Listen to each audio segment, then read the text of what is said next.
নমস্কার আমার প্রিয় বন্ধুরা, মৈত্রী রেসিপি থেকে তোমাদের কাছে স্বাগত জানাচ্ছি। আজকে আমি তোমাদের কাছে নিরামিষ পনির রেসিপি করে দেখাবো। ভিডিওটা নিশ্চয়ই প্রথম থেকে শেষ অবধি দেখবে। এছাড়া ভিডিওটা ভালো লাগলে নিশ্চয়ই তোমরা লাইক শেয়ার সাবস্ক্রাইব করবে। পাশে যে বেল আইকন আছে সেটা প্রেস করলে তোমরা আমার অন্যান্য রেসিপিগুলো পেয়ে যাবে। এই রেসিপিটা কিন্তু ভাত, রুটি, পরোটা, লুচি, এমনকি পোলাওয়ের সঙ্গে খেতেও খুব ভালো লাগবে। নিরামিষ দিনে খেতে খুবই সুস্বাদু, এমনকি খুবই পুষ্টিকর। দেখো আমার এখানে 250 গ্রাম পনির আছে। এই পনিরটাকে আমি কিউব করে কেটে নেব। এই যে এমনি করে, বেশ একটু বড় হবে না, ছোটও হবে না, এভাবে আমি পুরো পনিরটাকে চৌকো চৌকো করে কেটে নিচ্ছি।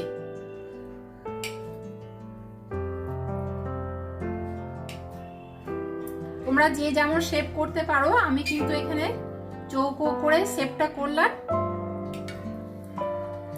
নানা রকম ভাবে শেপ করা যায়।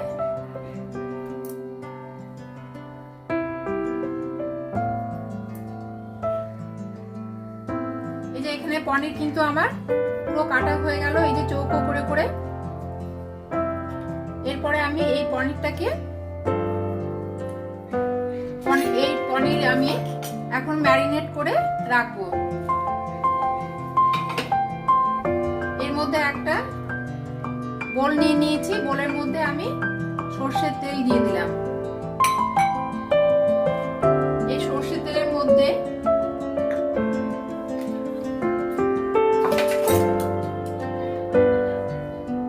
কাশ্মীরি লঙ্কা গুঁড়ো নিচ্ছি রঙের জন্য।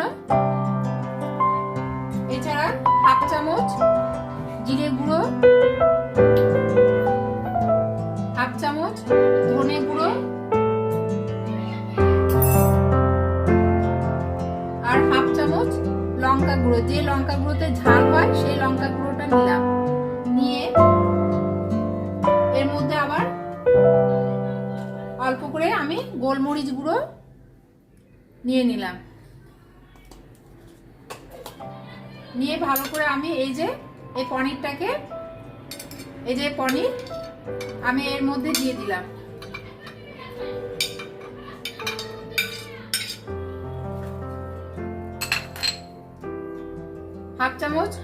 হাফ চামচের অল্প আমি নুন দিলাম।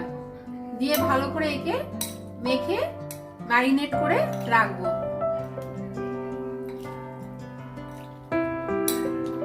বেশি পনির হলে কিন্তু বেশি ভাবে মশলাগুলো নেওয়া যাবে। যেহেতু আমি জিরে ধনে হাফ চামচ করে নিয়েছি, যদি এটা বেশি পনির হয় তখন আমি বেশি করে মশলাগুলো অ্যাড করব। এটাকে আমি পুরো মেখে ওই 5 থেকে 7-8 মিনিটের মতো রেখে দিচ্ছি, ম্যারিনেট করে রেখে দেব। এর সঙ্গে আমি এখানে একটা পেস্ট তৈরি করব। এই যে কাজু বাদাম নিয়েছি, কাজু বাদাম আমি দিয়ে দিলাম। কাজু বাদাম বা চার মগজও নেওয়া যায়, আমার কাছে চার মগজ নেই বলে আমি দিতে পারলাম না। এখানে কাজু বাদামের পরিমাণটাকে বেশি দিয়ে দিয়েছি, সেই জন্য এটাকে আমি একটু জল দিয়ে ভালো করে পেস্টটা তৈরি করে দেব। ভালো করে পেস্ট আমি তৈরি করি, জল দিয়ে দেব এর সঙ্গে। এখানে আমি কড়াই বসিয়ে দিয়েছি। দেখো কড়াইটাকে গরম করতে দিয়েছি। এই যে পনির এখানে ম্যারিনেট করা ছিল, এই পনিরের মধ্যে যে তেল ছিল, সেই জন্য আমি এক্সট্রা কিন্তু কড়াইয়ের মধ্যে তেল দেব না।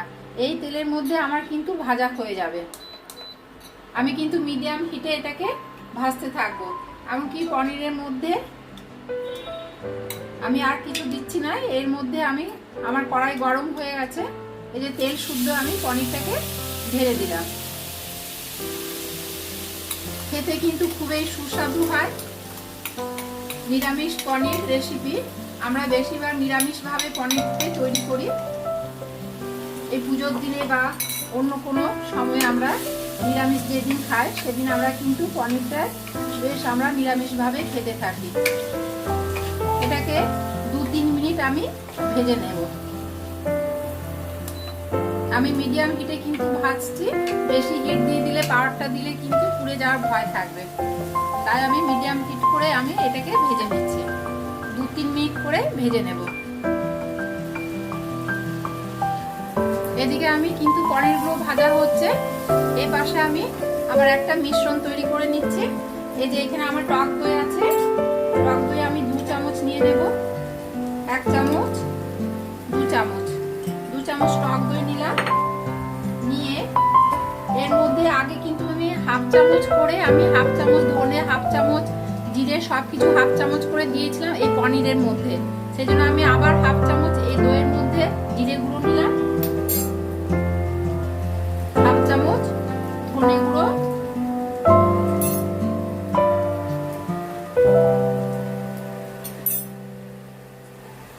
হাফ চামচ আমি আবার গোলমরিচ গুঁড়ো, জাস্ট অল্প করে গোলমরিচ গুঁড়োটা দিচ্ছি, কারণ আগেও কিন্তু দিয়েছি।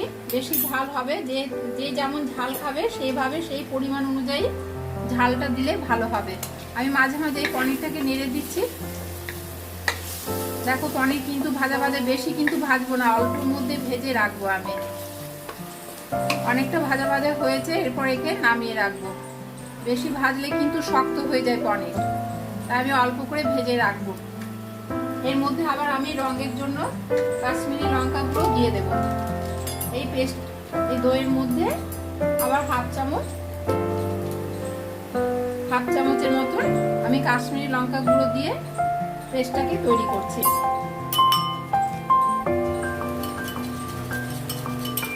ভালো করে মেখে নেব। এর মধ্যে অল্প করে হলুদ গুঁড়ো দিয়ে দিচ্ছি।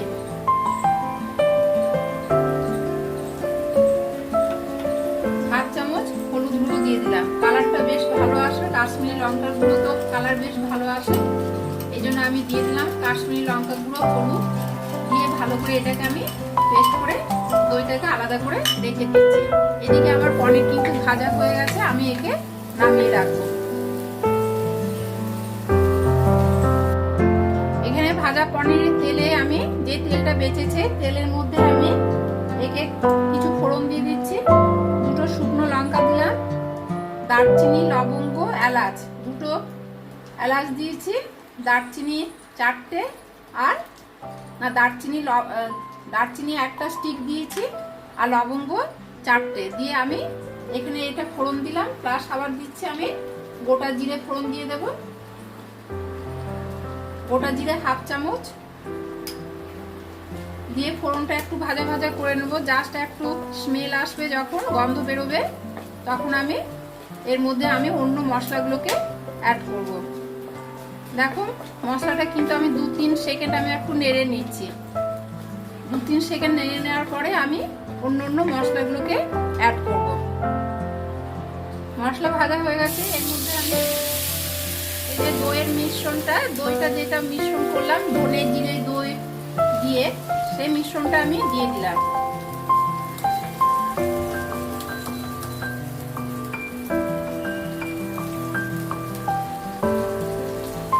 একটু দইয়ের মধ্যে জল মিশিয়ে দিয়েছিলাম, কারণ অনেকটা পুরু হয়ে গেছিল, সেই জন্য আমি একটু জল মিশিয়ে দইটাকে এই কড়াইয়ের মধ্যে দিলাম। এটাকে ভালো করে একটু নাড়াচাড়া করি। এর মধ্যে আমি এই যে এখানে 1 চামচ আদা বাটা দিয়ে দিলাম, আদা পেস্ট দিয়ে দিলাম। কারণ আদাটা এখন দিলে গন্ধটা, আদার যে একটা গন্ধ আসে কাঁচা গন্ধ, সেটা কিন্তু এখন দিলে কাঁচা গন্ধটা চলে যাবে। অল্প করে নুন দিয়ে দিচ্ছি, হাফ চামচ। আগে কিন্তু পনিরের নুন দেওয়া আছে, তাই আমি এখন হাফ চামচ নুন দিলাম। একটু মশলাটাকে ভালো করে বেশ একটু কষে নিচ্ছি, যাতে মশলার গন্ধটা চলে যায়। দেখো মশলা কিন্তু অনেকটা কষানো হয়ে গেছে। আমি কিন্তু আগে চিনি অ্যাড করিনি, এখন চিনিটা দিচ্ছি। 1 চামচ চিনি দিয়ে দিলাম। মিষ্টি, একটু নিরামিষে রান্নাতে কিন্তু মিষ্টি মিষ্টি হলে ভালোই লাগে।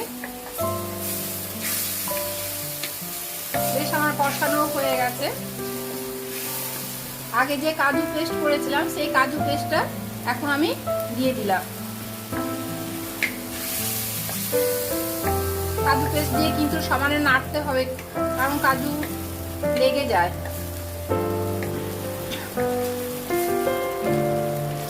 একটু নাড়াচাড়া করে এর মধ্যে আমি এই যে ভেজে রাখা পনিরটা দিয়ে দিলাম।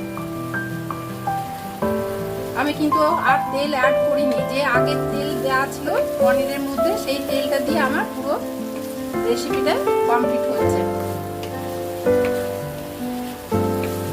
তোমরা নিশ্চয়ই বাড়িতে ট্রাই করবে, করাটা কিন্তু কিছু ব্যাপার না, খুব সহজেই হয়ে যাবে, খেতেও কিন্তু খুব ভালো লাগে। জাস্ট অল্প করে আমি এর মধ্যে একটু জল দিয়ে দেব।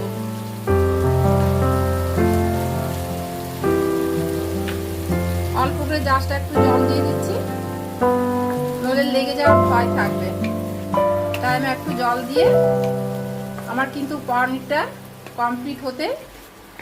কমপ্লিট হয়ে গেছে। পাওয়ারটাকে আরো কমিয়ে দিলাম। এর মধ্যে আমি গুঁড়ো গরম মশলা দিয়ে দেব,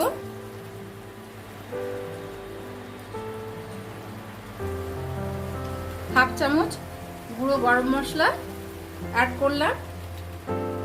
আবার কসুরি মেথি, আমার আগে দিয়ে ড্রাই করা আছে কসুরি মেথি, সেটাকে একটু ভালো করে হাত দিয়ে চটকে নিচ্ছি। চটকে দিলে কিন্তু ভালো গন্ধটা বেরোয়, তাই আমি ওপর থেকে আবার কসুরি মেথি ছড়িয়ে দিলাম। দিয়ে ভালো করে একটু নাড়াচাড়া করে অল্প 2-3 সেকেন্ড ঢাকা দিয়ে রাখবো, যাতে গন্ধটা ভালো আসে।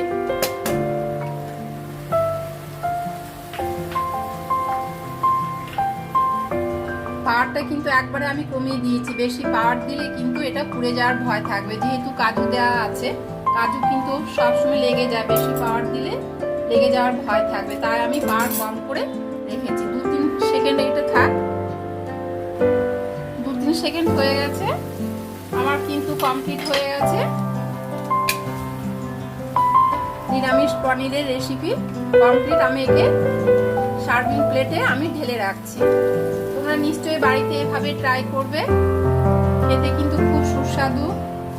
রুটি, পরোটা, এমনকি পোলাও, ফ্রাইড রাইস সবার সঙ্গে খেতে ভালো লাগবে নিরামিষ দিনে। দেখো আমার নিরামিষ পনির রেসিপি কমপ্লিট হয়ে গেছে। তোমরা এভাবে নিশ্চয়ই ট্রাই করবে। ভিডিওটা ভালো লাগলে নিশ্চয়ই তোমরা লাইক, শেয়ার, সাবস্ক্রাইব করবে।